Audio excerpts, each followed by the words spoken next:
Welcome to the ReWatcher. I'm your cult leader, Tompot, and I just watched Punisher Warzone, and this is the end of our Punisher film. So if this is your first time joining us, you can always go back and check the old ones, subscribe so you don't miss future entries, and if you do enjoy this video, why don't you give it a like? Because we're going to talk about the final Punisher movie. That's right, I've adorned my final spray painted t-shirt that conveniently says Warzone here in the corner, so I know which one's which. And while this might actually be my worst of the spray painted t-shirts, this might be the best Punisher film, or at least the one I like the most. Now I will say, look, I don't think any of the Punisher films are necessarily good, but I do enjoy this one the most. And that's not me saying it's good. This is so bad it's good territory for me. Because it's a really interesting movie for a lot of reasons. It's like fascinating and weird. And visually it's kind of cool, but also kind of cheap. And I have quite a bit to say about this film. I want to start first by just acknowledging that this came out in 2008. The same year Marvel started the MCU, we had this Punisher film that's pretty much been forgotten, I would say. Certainly one of the least buzzed and discussed superhero films of, recent memory. And I don't know why that is. I mean, it didn't get a good critical reaction. It didn't do great at the box office, which we'll discuss, but it's been totally cast aside. So it's really weird to see like the MCU kind of starting off and going great heights, and then this coming out the same year and just falling flat on its face. It's interesting for a lot of reasons. I think this one is also the most comic booky of the Punisher films. It's also possibly even comic booky to a fault. It's one of the more comic book films I can actually think of visually. Like, it has that look of real heightened and unrealistic kind of sense to it. And visually, it has like kind of crazy colors that don't necessarily make sense that kind of work in a comic book. And it just is really fascinating to look at. So I'm never really bored by the film from a visual standpoint. Now, I also want to acknowledge that this is our third Punisher film. And our third Punisher. They just can't keep him around, apparently.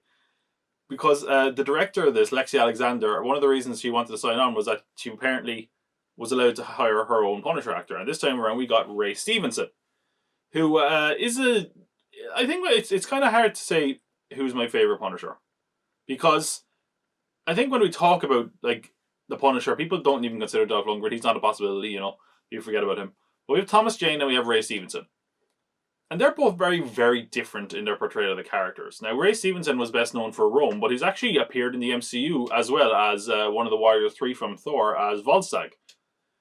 And I really like his Punisher. He's got a real kind of physical menace to him. He's got a real kind of darkness to him as well. He's just physically kind of imposing. And I think he really nails that aspect of the character in a way that Thomas Jane didn't, in my opinion. I just think that he looks like someone that you wouldn't want to see walking the streets. Whereas Thomas Jane, on the other hand, kind of captured a sort of,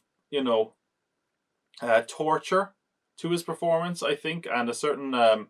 he managed to bring a certain sympathy to the role in a way that I don't think Ray Stevenson does. So they both kind of have different portrayals that kind of work very differently. And I like them each for different reasons. I don't know who I actually prefer. It's kind of hard to say. I think I prefer Ray Stevenson's film. But I don't know. Although I do like Dirty Laundry with Thomas Jane in it. So it's kind of hard to tell who's my favourite one. But obviously, the cast, aside from that, is just insane. And I don't mean insane like it's a really good cast. I just mean it's such a weird mishmash of characters. So obviously we have Ray Stevenson as our lead. Then we have Wayne Knight as Microchip. Wayne Knight of TV's Seinfeld, where he plays Newman. Hello, Newman. He's in the film, which is a very odd choice. We have a guy called Colin Salmon, whose name you probably don't recognise, but he's in a lot of stuff. He was in Arrow. No, I think he was in the first season of Arrow, from memory. He's in this as well.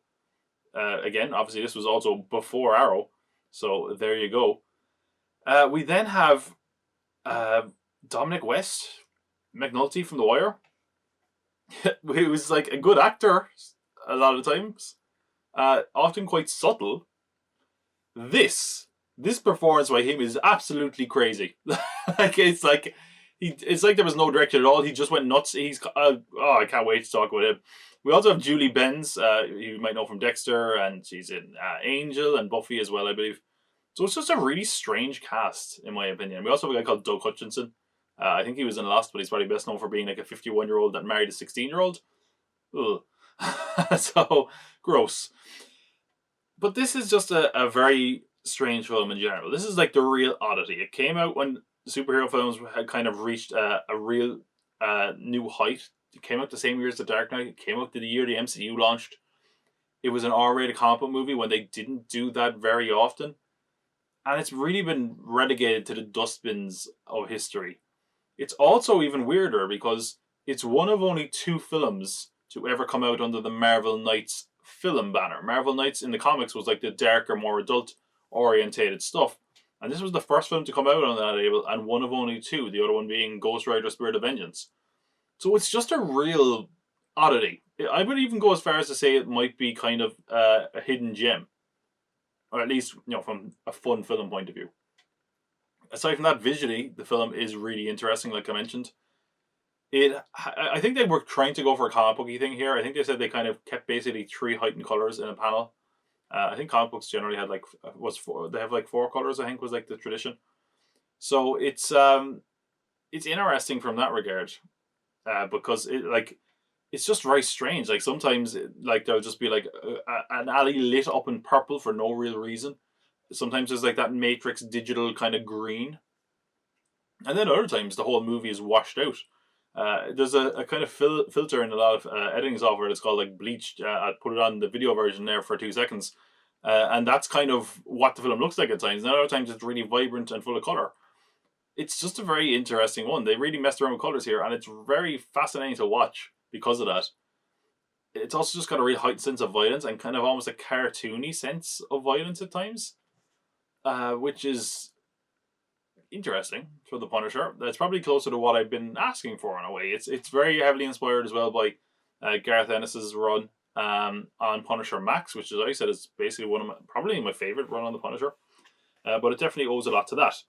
So let's dive into the film in general, because there's a lot to dissect here. It's just a really weird film. It starts with a bit of a comic-y style intro even, which is quite cool. It's kind of like a montage, and we actually don't hear the Punisher talk for like 20 minutes, I think. Like, it takes ages for him to say something. And then we have Dominic West. As I mentioned, Dominic West is just hamming it up. It might be, like, obviously there's probably better examples, but for me right now, I cannot think of an actor swinging harder in a role than Dominic West, because it's just terrible. But I think that I have to believe they knew it was bad, because it's like a child doing an impression of a gangster. He's like swearing, and he's like going around and going like, "Yeah, what are you going to do to me?" And it's like it's like a pantomime villain, and it's so entertaining to watch. And he starts off being really good looking, and they make that a big thing. He's really vain. He's walking around looking in mirrors and all that kind of thing. And it's kind of a thing where he's part of the mob, but there's like tensions within the mob. He's got a brother who's locked up called Looney Bin Jim, and there's a real tension at this mafia party. And wouldn't you know it, the only thing that can make that situation worse would be if the Punisher showed up. And show up he does. I want to say something I do not like necessarily about the movie, and that is the Punisher's kind of costume, I guess, his outfit in this. It's very tactical, but then again, I don't know why he went for a realism in a film that's not very realistic at all. He's wearing like a bulletproof vest, but it's also got a collar on. The collar on it just looks so awkward to me. Apparently, Lexi Alexander did not want to include the skull at all, but they kind of were like, fans want the skull, make the skull there. So they spray painted the skull on the kind of bulletproof vest, but it looks kind of really small and kind of neat. It just doesn't look good. It's kind of faded. I just think it was that kind of thing where they didn't want it on in general, and they stuck it on, and it doesn't look great. And we get a real insane action scene here where, like, the Punisher is like, there's like all these mafioso guys are having dinner, and somehow the lights go out, and the Punisher manages to stand up on the table with a flare without anyone noticing, and he's just standing around. It really actually reminds me again of Batman. Is it in year one where he just goes, ladies and gentlemen, tonight you have eaten well. It's kind of like that scene, but he still doesn't say anything, I don't think. And he just starts flying around the table, breaking necks, kicking people, murdering all these people. And then at one point, he's hanging from a chandelier by his legs, spinning around in a circle, shooting people. It's like, it's insane. It's a lot of fun. But who does escape is, of course, Billy Rosati, who will now be known as Jigsaw, because he had managed to escape to like a bottle factory. I think it's like a recycling center. And what happens is he falls, the Punisher kind of starts killing people, fighting his way through him. He knocks Billy into this massive vat of bottles that I guess they break up, and he presses the switch. In a horribly graphic, really fucked up moment, Billy just gets smashed against all these glass bottles. Presumably the Punisher thinks he's dead, but he's not. But someone who is dead, unfortunately, is that as Frank is killing these gangsters, he realizes that one of the people he shot was an undercover FBI agent. And I think they do a lot better with Frank's kind of moral compass here. Like he just unceremoniously kills anyone. He kills a woman straight away who works for the mob. But he does feel remorse in killing who he says is like one of the good guys. Look, I know this thing with the Fed is eating you up inside, but that doesn't mean you pack up your tent. We all make mistakes, Frank. I killed an agent in the field. One of the good guys. He had a family. You didn't know. That's something I think this film does a bit better than a couple of the other films. So, we have something that I do not like about the film, though. And that is the cop FBI elements. Because they spend a fair bit of time on it, and it kind of becomes that thing where Frank kind of tries to, work with them. There's a sort of shaky alliance there. And I don't really like it, to be honest. It's something that anytime it's the focus of the movie, to me it grinds to a halt. Which is sort of a shame. Because if it didn't, it would be a lot better. So, in this moment, Frank has now got his own kind of lair. He hides out in the subway tunnels in New York. That's right, this is a Punisher film set in New York. Now again, I've said before, like when it comes to a lot of the characters, like New York is their home. For the Punisher, it always kind of felt like he's in New York because that's where all the other characters are. Which is why I didn't necessarily mind when he was in Tampa in the last film. But I do like the idea of him being underneath New York, and they don't make New York like a big deal in this. He's kind of just really be running around, and it could kind of be anywhere. And I kind of like that. I think that's a good balance to find there, because he always felt like a character that would just be kind of working in the background, in the shadows, and literally underground. Here he has Newman, which is Wayne Knight as Micro, who's like, I believe is like his old army buddy, but he gives him like intel and weaponry and that kind of thing. Again, it's a character from the comic, so. We get some cool lighting shots in this scene as well. He's in the tunnel. Just again, I think the film is just interesting. It has a real digital look to it, and normally that would be like a criticism, but for me, it feels like they knew it was going to be that, and they lent into it and made it really stylized as a result, and that suits the rest of the film. It kind of has that B movie feel to it, and it kind of makes it look cheap at times, but I think they were going for that. And it really just makes it feel like kind of an old school throwback to like 80s action movies, which is seemingly what they were going for. So I think they did a really good job with the look of this film. I really enjoy it from that regard. But someone who does not like their look is Billy Rosati. And the reason he's known as Jigsaw is because his face has been reconstructed. And it's a scene that I'm assuming is meant to be an homage to Batman 89, where the Joker looks at his appearance and smashes a mirror. I think they have that whole thing. Okay, and let me talk about the look of Jigsaw, because it would not work in any other film if they were trying to play it straight. He looks fucking terrible. He's called Jigsaw because his face is stitched back together in pieces. And it looks laughable. It looks like they just put a big plastic prosthetic over Dominic West's head. Like his head is all inflated and stuff. It looks terrible. But again, for the movie being as silly and weird and over the top as it is, I think it works kind of for that. In most movies, it wouldn't work, but I kind of find it funny.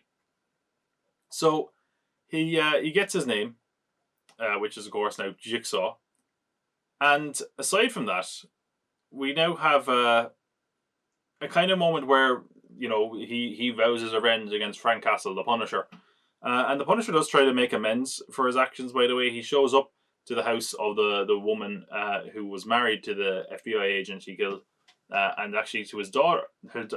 His daughter is there as well, and as he does that, Judy Benz comes out with a gun and is like, "Get out of here! I'm going to kill you! I'm going to blow your head off, mate!" Which is actually again verbatim. So he is trying to make amends there, but doesn't really get much out of it. He tries to give him money, they kind of reject him. But it's interesting because that dynamic does play into the movie quite a bit from there on out. Meanwhile, on Jigsaw's end, we mentioned he had a brother called Looney Bin Jim. Now that the rest of the mob has basically been killed by the Punisher, he sees his opportunity and he also wants to bust out Looney Bin Jim. This is the guy who married the 16-year-old. That's all I'm going to say. We get a really kind of nasty violence to this film as well, especially in this scene. But again, it's so over the top that it's hard to take seriousness, and I think that, again, is something that kind of works in its favour. If this was another film, you'd be like, this is disgusting, this is nasty, ugh. But the fact that they're kind of going for that and being ridiculous and over the top and kind of shocky and edgy on purpose makes it kind of work for me. Not that I think it's necessarily great. So now that he's got Jigsaw, or now that Jigsaw has his brother by his side, they're like, yeah, we're going to take over this town. We're going to kill Frank Castle, the Punisher. And Looney Bin Jim is like, oh, I'm going to kill the Punisher. But Jigsaw, there's one scene where Jigsaw, is just like, he's still not feeling great about his appearance. And he shouldn't. He looks like shit. But at one moment, he's just walking and there's a load of mirrors. And he's like, look at the mirror. And he's like, oh. He's like, anytime I look at myself in the mirror, I'm sorry, should I say this? Like, Dominic West, he's like, well, I can't even stand the side of the mirrors. That's exactly what it sounds like. It's kind of hilarious. So he says that, and his brother's like, "You're never going to have to look at mirrors when I'm around." And he starts smashing a load of mirrors set to like rock music. And again, I'm like, this is terrible. But it's kind of funny. So that's what's going on the bad guy side. I guess that makes Frank the good guy, so I don't know about that. But it's just very strange, isn't it? The whole movie is. But we have all this going on, and we then have another side villain who is fascinating, and that's the character of McGinty. McGinty is another character from Gareth Ennis's Punisher Max. He is a black Irishman who moved to New York. He's got dreads. I think he's like a drug dealer and gun runner. And most importantly for this film, he does parkour. Why is that important for this film? Well, we see a little bit of them at the start of the film. Just before Jigsaw becomes Jigsaw, he's kind of going around the place, and he's with a gang, and these guys are really tough. And I bring up this parkour because it leads to the best moment in film history, and a lot of stuff is up for debate about this film. This is not. Frank kind of learns that if he finds out about McGinty, that he's going to be able to basically, hunt down Jigsaw and hunt down those guys basically. So what happens next is just pure cinematic beauty. They're parkouring across the roof, and one man, it happens in slow motion again, they're doing this cool rock music or whatever, does a gorgeous flip across the roof, and then another man jumps off the roof, flips over, and he goes to the awaiting rooftop. But he doesn't quite make it, because at that exact moment, Frank Castle shot a rocket from an RPG, and mid-flip in the air, he explodes. It is, without a doubt, one of the best things I've ever seen. The first time I saw it, I had to pause the film. I was laughing so hard. And I might have even gone back to watch it again. And I knew it was coming this time because I'd seen this film before. But it was just as impressive, man. It is so damn good. Like, it's so cool. It's I was like, I don't know where this came from. I don't know where this idea came from. Apparently, Lexi Alexander was like, this was at the time when like parkour was hot. Like, you know, like I'll put in that clip from The Office right here. Parkour! So apparently, as a response to that, Alexander was like, one of her friends said that to her, and she was like, well, you know what? Take this parkour.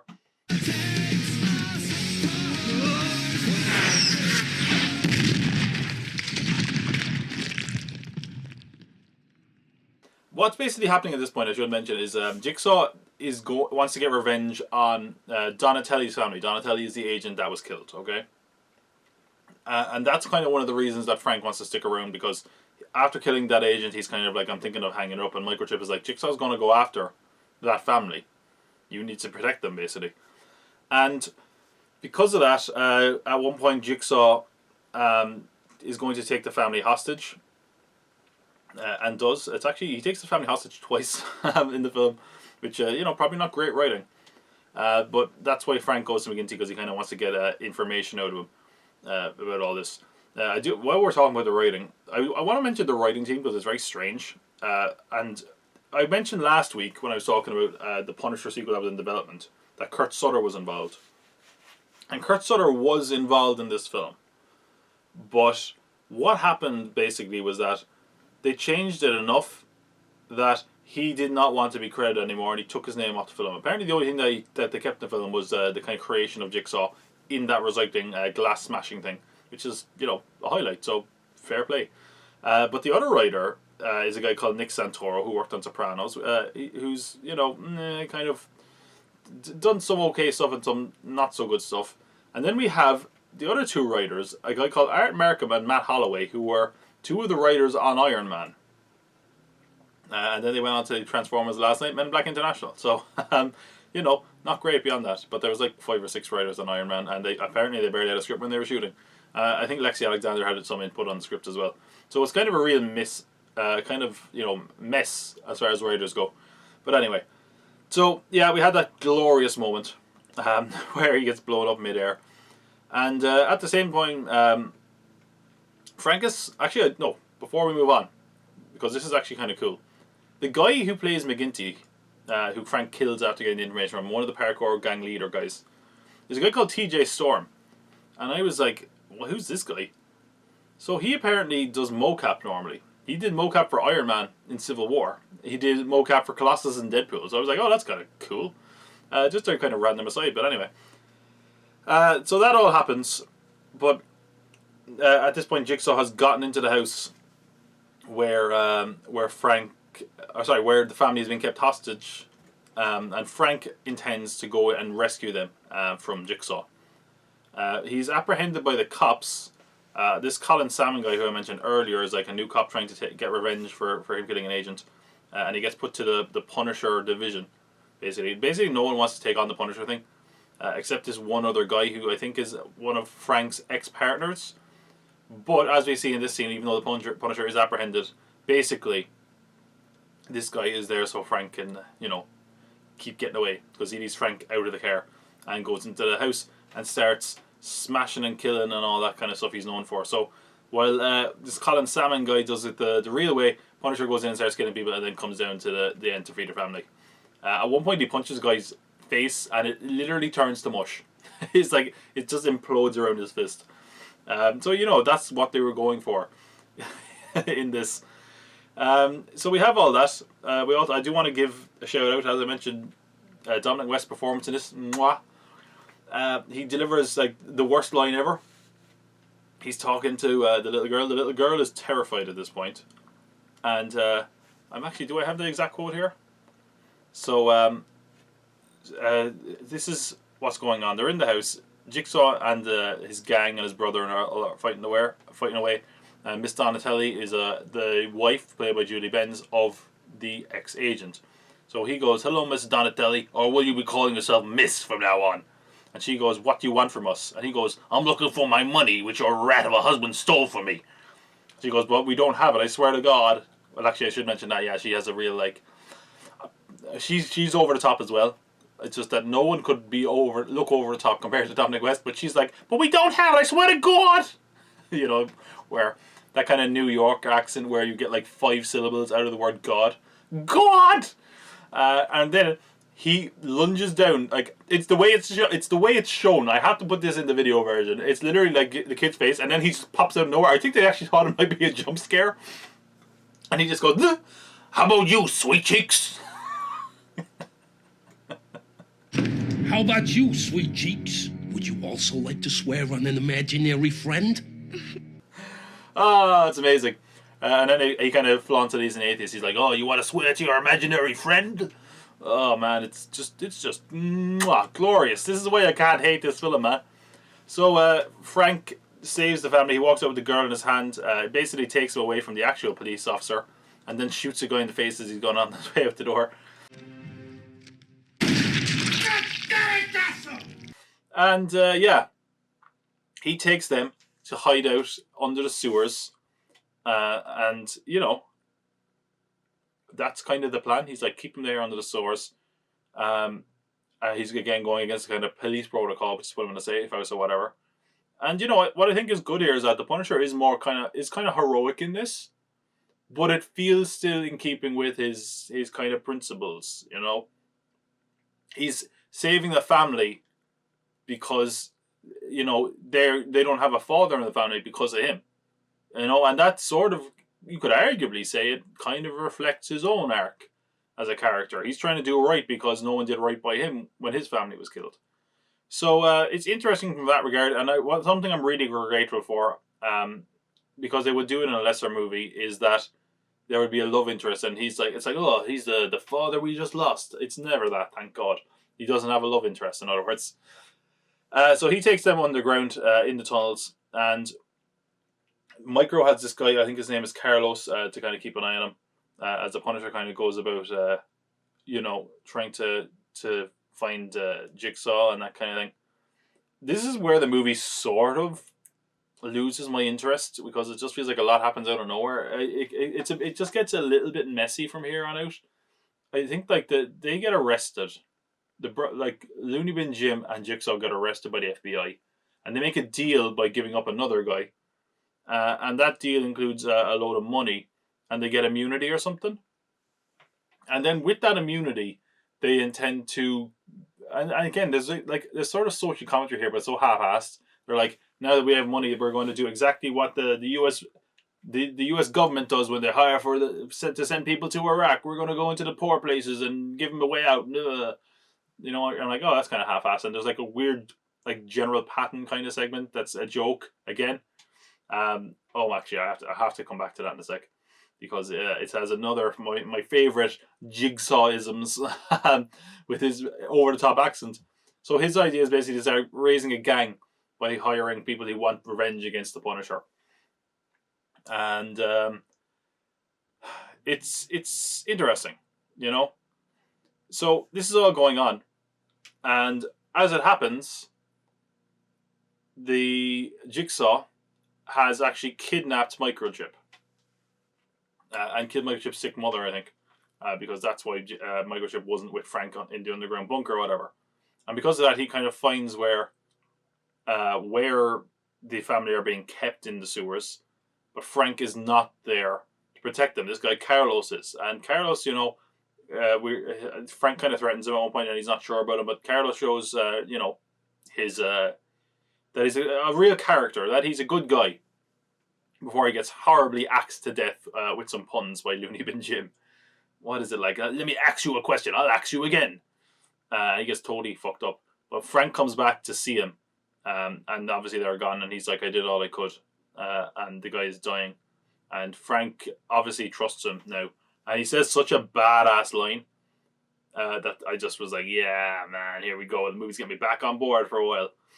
Because the guy is like, you know, I did my best, Frank. Don't leave me die like this. Because the guy is clearly like been axed to death and is slowly bleeding out.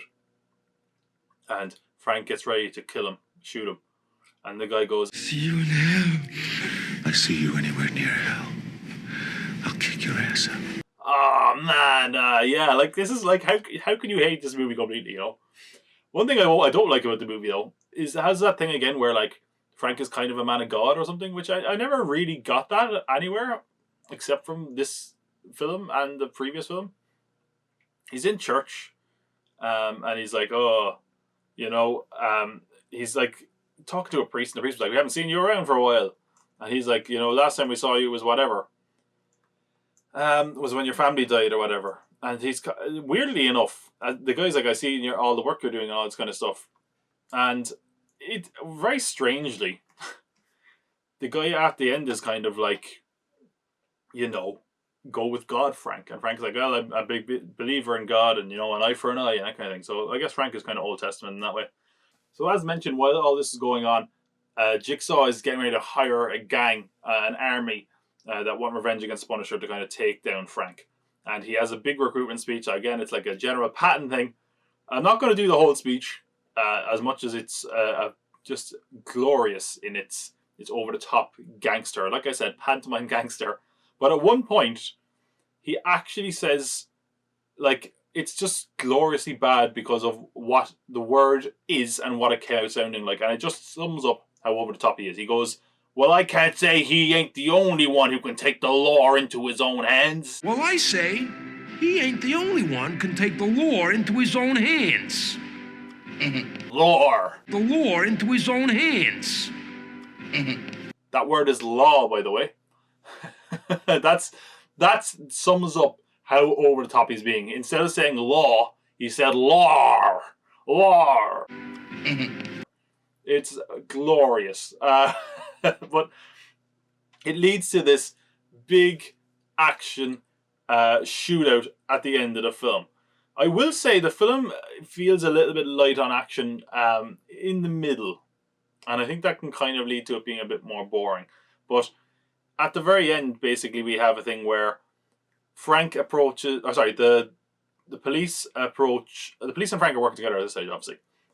And they go to a guy that Jigsaw gave up to get immunity to kind of help fight some of Jigsaw's men. While Frank goes in and starts just mutilating and killing them all. Again, lots of gunfire. There's just some really strange moments. Like, there's one moment that's... but, like, as much as there is some strange moments action-wise, there is some really cool stuff as well. There's a moment where, like, he, like, shoots a bomb into the middle of a group of people in a room. And they just all explode out. Nonsense, but cool. There's a really weird moment where he, like, bursts into a toilet and there's just a guy sitting on the toilet and he's like, oh, shit. And he shoots the guy's head and it just explodes. It's insane. But, anyway, that's... I think it's probably an okay action scene. I think, like... I will say, like, as much as the action, this is really heightened and kind of amusing, I don't think it's, like, all that interesting. I kind of feel like if it's not very, like, entertaining. It just feels... Maybe it's because of, actually, the digital quality of the whole thing. That just feels kind of so artificial and hard to get invested in. But it's fine. It's just not as good as it could have been. It doesn't feel like vicious or as grounded as it should be. And I guess that's the problem when you go for a kind of over-the-top comic booky kind of tone that they went for. So he gets to Jigsaw, and at this point, Jigsaw has Microchip on one side and he has the family on the other hand. And he's like, here's what we're going to do, Frank. You can shoot Microchip. Or I'm going to shoot the family. Microchip is basically like, kill me, Frank, their family or whatever. So this is Jigsaw doing this, and Looney Bin Jim is nearby. And Frank instead points his gun, takes one shot, and shoots Looney Bin Jim, killing him. Jigsaw, seeing this, shoots Microchip. Frank runs and jumps in front of the family with his bulletproof vest and saves the family. Before fighting Jigsaw, he impales him, which are like, whoa. So he impales him and then burns him to death. It's crazy. He throws him onto a fire. Like, I thought the ending of this was just really kind of weird. Like, I'm like, first of all, why are you giving the guy a chance to shoot at all? He could have just shot you while he was pointing towards Jigsaw and you'd be none the wiser. It just feels like a real gamble, but anyway. It's just a very bit of a strange move. I did think that Jigsaw's death was kind of anticlimactic as well, but it is what it is. The film doesn't end exactly there. It kind of ends a bit after that, where, like, they kind of show the family out, and Frank's former partner guy is like, "I'll buy you a drink," and his the wife of the agent he killed comes up to him and is like, "Hey, we talked about you," and he was like, he didn't think you were one of the bad guys or whatever. He kind of gets a little bit of like redemption there. He's like, "Thank you," blah, and then he walks off with the cop. It's just I found this very strange because like I like what they were going for, but I think the execution of it was very strange. Where he's like, I don't know. He's like, I guess you're kind of done now or whatever. Now that you've like killed everyone, and he turns around and the Punisher's gone. He's gone just long enough for the guy to get mugged. At which point Frank comes back and kills the mugger. I'm like, that only worked because you left. Really, that was just very strange. Of course, this happens in front of a church as well because why not? And yeah, then the film just ends. So a very strange ending. I think the film kind of loses a bit of momentum in the middle. It loses a bit of its focus. It does get it back at moments that are incredibly entertaining. But I do think the ending feels a little bit off, a little bit rushed, a little bit strange. And that might be because the film had some real creative differences behind the scene. So this was a kind of a co-production with Marvel and Lionsgate, because obviously Marvel didn't have the rights to the Punisher at this point. And there was all sorts of rumors flying around this film. Like, the director was kicked out of the editing bay. She's having her name taken off the film. She's no longer in charge. And it's hard to tell what actually happened. It's in 2008, it was delayed for like 3 months. There was I think it was Comic-Con, and the director wasn't there, which kind of helped fuel those rumors. In the same year, she came out and was like, "Look, we had battles, but that's kind of the same thing with every film, and I'd expect it to be a bit of a fight." And I think that was kind of like playing it politely a bit.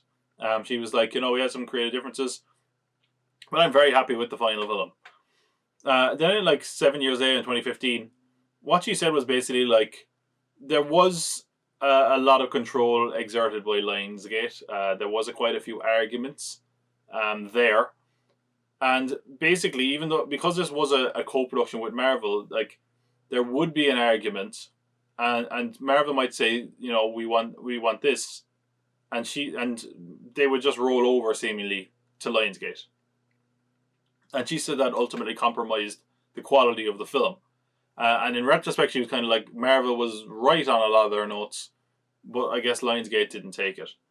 And because of that, the film came out, and it did not really get good reviews. It got, actually it's very strange, I looked at this the other day. I think if you look at the Rotten Tomatoes rating on all of the Punisher movies, I think they're all within like 2 points of each other. It might be like 26, 27, 28 on Rotten Tomatoes or something. It's around there. Like, they're like barely distinguishable as far as the quality goes. But because of that, the film did not get good reviews, although some people did say, even then it was like a schlocky fun action film, and that it was kind of a so bad it's good movie. But it didn't do especially well. And it came out in December 2008, which is a baffling time to put the movie out. Like, oh yeah, it's Christmas, honey, let's go see the new Punisher film.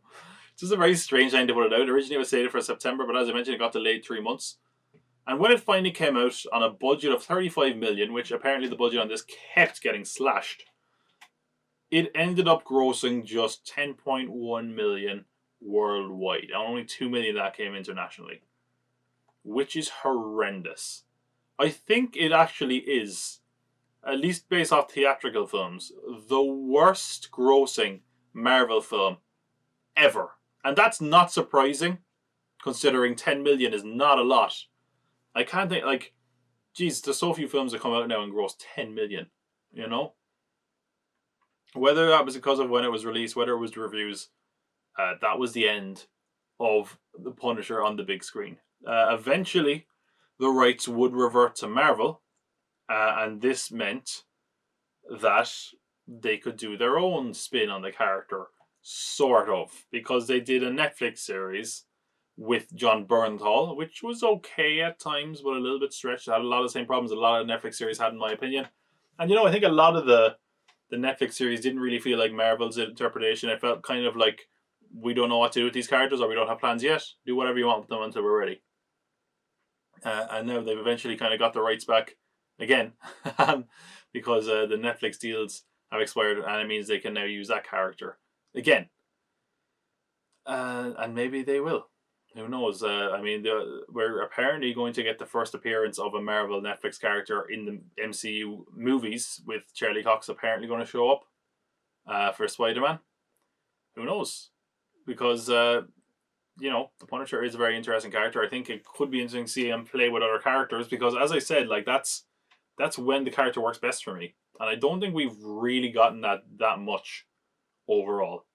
So it would be interesting to see if he does get introduced into the MCU. But that is the last Punisher film. As I said, it's my favorite Punisher film. I would say check it out if you have time to kill. It's at least interesting, if nothing else, from a visual perspective. And I think if you were to get around a couple of friends, maybe get a little bit drunk, and throw this on, you'd probably have fun with it. But regardless, I had fun watching these films, making these videos. That's it for the ReWatcher Punisher. And what's next for us here with doing Watcher and ReWatcher? Obviously, we do lots more stuff on this channel, so subscribe so you don't miss it. I have not yet decided, am I going to do ReWatcher for What If in 2 parts, or just 1 part when it's all done. But at the very least, we will be back with the ReWatcher in October with something very different. So be sure to stick around for that. If you did enjoy this, please give it a like. Aside from that, there's plenty more stuff coming on this channel, so don't miss out. Either way, I have been your cult leader, Tom Pot. Please come back for whatever it is we end up doing next. I might even do something else Punisher related soon. We'll have to see. But remember, either way, I'll be watching. Take care.